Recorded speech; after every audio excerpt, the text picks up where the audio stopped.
Well, welcome back. So my next project I got here is, this is the camera mount that I have for my motorcycle, and it's been just grabbing onto the handlebar right here. I don't like it for a couple of reasons. One, this handlebar is just a little bit on the big side, so it's hard to get a good grip on it the way this anchor piece is shaped. But also you get a lot of wind buffeting. So my plan is I'm going to take one of these two pieces of aluminum stock and cut it down, and we're actually going to have it where it drops into that hole right here on the fork. And I'll probably put a little finger grab right there, and then most of these GoPro mounts have something like this, and I'll probably screw or rivet that to the top there so that I have the standard extension.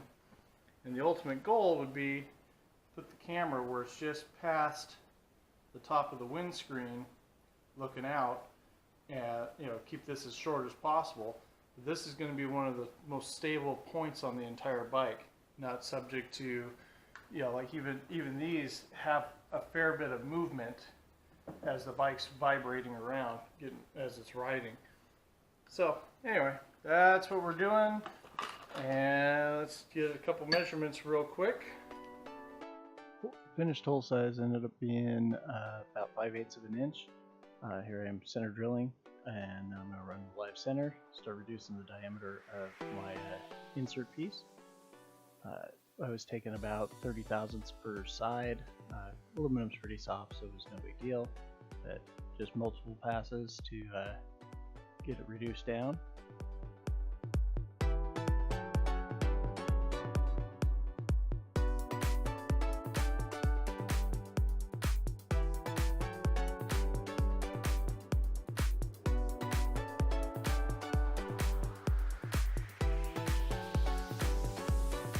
Here we are, we're just about reaching finished diameter. I ended up running this about 10 thousandths undersized from the actual hole, so it'd be a really loose slip bit. I didn't want it to bind up at all when I was trying to pull it out by hand. And then here I am switching over to a cutoff tool to carve some O-ring grooves. Just ran them about a 1/4 inch from either end. So I had a little bit of material all around it. Used a number 8 O-ring metric, which ends up having a 13mm inside diameter. Then went through and chamfered all the edges so it would have a burrs, and then we're going to use this real quick polish.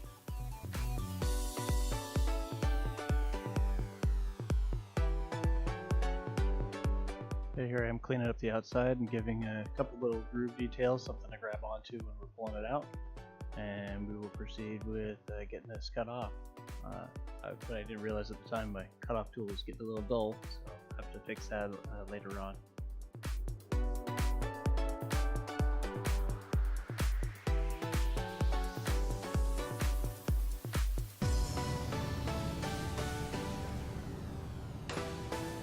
That drops in there nice and loose. These O-rings on. There we get there.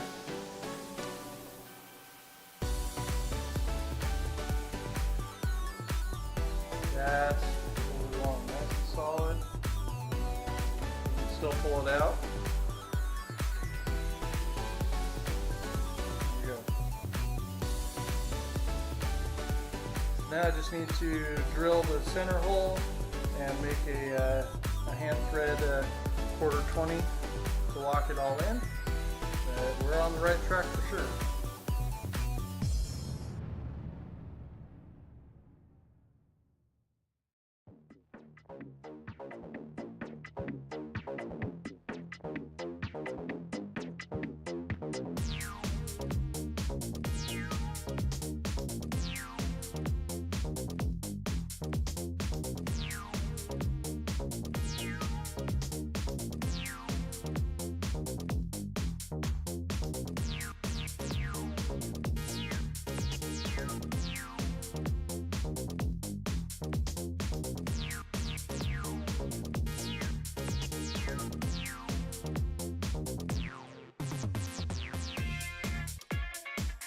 Alright, we've switched over to a piece of 1/2 inch steel. You guys see me step away from the machine for a second, kind of go on the back side. It's a 3-foot piece of stock kind of sticking out of the head there. So I end up having to go adjust my little guide that I jury rigged for it. But here I am just reducing the initial diameter, so I have somewhere to run a die down. I'm trying to do this because it's a long skinny piece, and to cut that would be really difficult. So I'd rather just do it in little stages, which you'll see here shortly.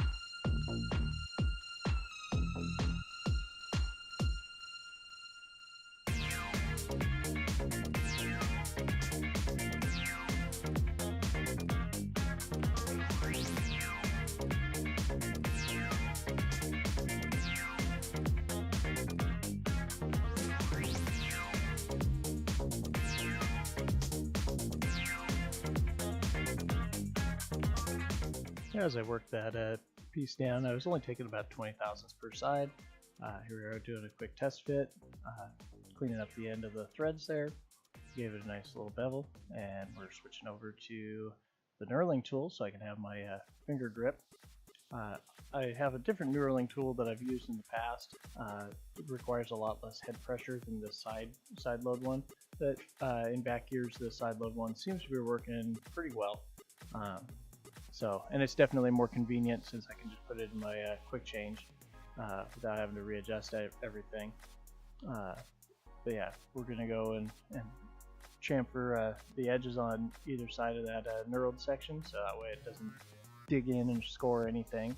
Now we're running the cutoff tool, the aforementioned one that I forgot to clean up. So it's actually working pretty good now, and here we go.